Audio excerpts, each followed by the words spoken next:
kita bincang sikit je. Sebab saya laju sikit baca mukadimah ni, saya nak masuk matan pertama pada malam ni. Kalau tak, 2 baris lah. 2 baris. Sebab dah ada satu masjid kita baca kitab ni. Sekarang ni dah hampir dekat 6 tahun saya baru baca muka surat 5. Tiap-tiap bulan tu tuan-tuan. Sama ada kitab ni habis dulu ke tuan-tuan habis dulu, wallahu a'lam. Tapi kalau tengok keadaan, tuan-tuan habis dulu, kitab ni tak habis lagi. Kalau tengok keadaan, ada tempat kita dulu kita mengaji kitab Minhajul Abidin, tamat dia genap 25 tahun. Genap tuan-tuan 25 tahun. Kita baca 3 baris, 2 baris, 3 baris. Tengok orang macam faham, kita baca satu muka. Tengok macam muka tak faham, kita baca 3 baris. Baca satu muka tak faham, nak bawa apa baca satu muka? Katam nak katam. Bukan suruh katam kitab. Kita mengaji ni supaya kita faham. Faham, bila faham kita boleh amal. Bukan kita tahu. Baik. Yang ni tuan-tuan, kenapa musannif disebut yang dipahamkan Allah Ta'ala akan daku. Dalam tauhid,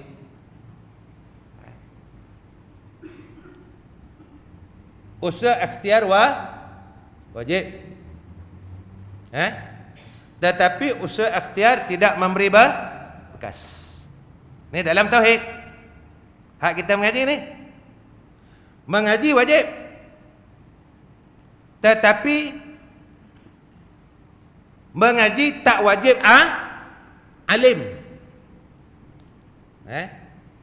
Yang alim kan siapa pegang mengaji mesti alim? Maknanya duduk pada tempat i'tiqad qadariyah. Iaitu usaha ikhtiar memberi bekas. Benda memberi bekas, sifat memberi bekas. Contoh api. Sifat bagi api menghanguskan. Ini sifat dia. Api sifat yang menghanguskan, tidak memberi bekas. Yang menghanguskan adalah Allah. Ya ke Ustaz? Ya. Ni bulan-bulan korban. Takkan kita lupa cerita Nabi Ibrahim? Nabi Allah Ibrahim dicampak dalam api, tuan-tuan. Besarnya api tu, satu orang penduduk bawa satu batang kayu. Tuan-tuan, cuba kira tuan-tuan, kalau satu Pulau Pinang seorang bawa sebatang. Tinggi mana kayu tu? Yang tu yang dicampak ke dalamnya Nabi Allah Ibrahim. Qulna ya naru kuni barda wa salaman ala Ibrahim. Pasal apa pula? Pasal api pun makhluk Kalau kita kata sifat sifat api itu memberi bekas, bermakna makhluk ada kuasa. Makhluk tak ada kuasa. Api tak ada kuasa, tapi sifat dia menghanguskan. Macam pisau, sifat dia memotong. Pisau ni makhluk ke bukan? Makhluk. Tapi kalau nak potong, apa ikhtiarnya? Apa syaratnya? Mesti pisau ini tajam. Tetapi tiap-tiap pisau yang tajam tidak memberi bekas untuk memotong, untuk memutuskan. Yang memutuskan dan yang memotongkan adalah berlaku Nabi Ismail. Cerita Nabi Ismail, ada hayah ni. Ni kita duduk sambut ni. Nampak? Nabi Ibrahim asah pisau letak leher Nabi Ismail, bukan Haji Ismail. Ni letak kat leher Nabi Ismail, letak. Tak putih tuan-tuan, tak bagi bekas. Ibrahim kata ni, takkan tumpul lagi, dia kata. Asal lagi, asal letak kat batu. Batu belah dua tuan-tuan. Tuan-tuan bayangkan, pisau ataupun parak bubuh di batu, batu terbelah dua. Tajam tak tajam tuan-tuan? Bagi kat batu terbelah dua, letak lagi pada leher Nabi Allah Ismail. Tak pergi tuan-tuan, tak pergi. Tak pergi tuan-tuan. Yang ni nak menunjukkan makhluk tidak memberi bekas. Yang memberi bekas adalah Kalau makhluk memberi bekas, tentu pisau yang tajam tadi telah memutuskan leher Nabi Allah Ismail. Nampak tuan-tuan? Yang ni. Jadi ilmu memberi bekas atau tidak? Ilmu tidak memberi bekas.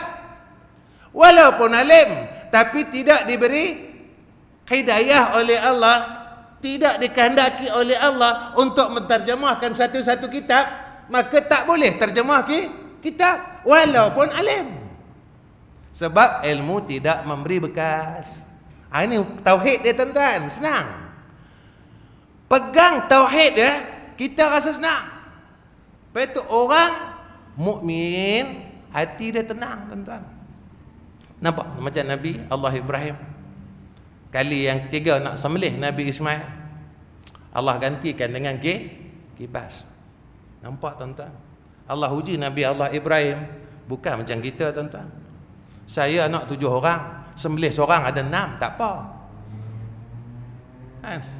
Sembelih seorang, kita iman kuat ni. Iman kuat, diperintahkan sembelih seorang, kita pun sembelih. Tak apalah ada 6 orang lagi. Dia dah. Nabi Ibrahim tuan-tuan, seorang tu lah tuan-tuan. Dalam pada duk seorang tu, Allah suruh sembelih. Tuan-tuan macam mana? Kalau kita duduk tempat Nabi Allah Ibrahim, nak sembelih kan nak lawan?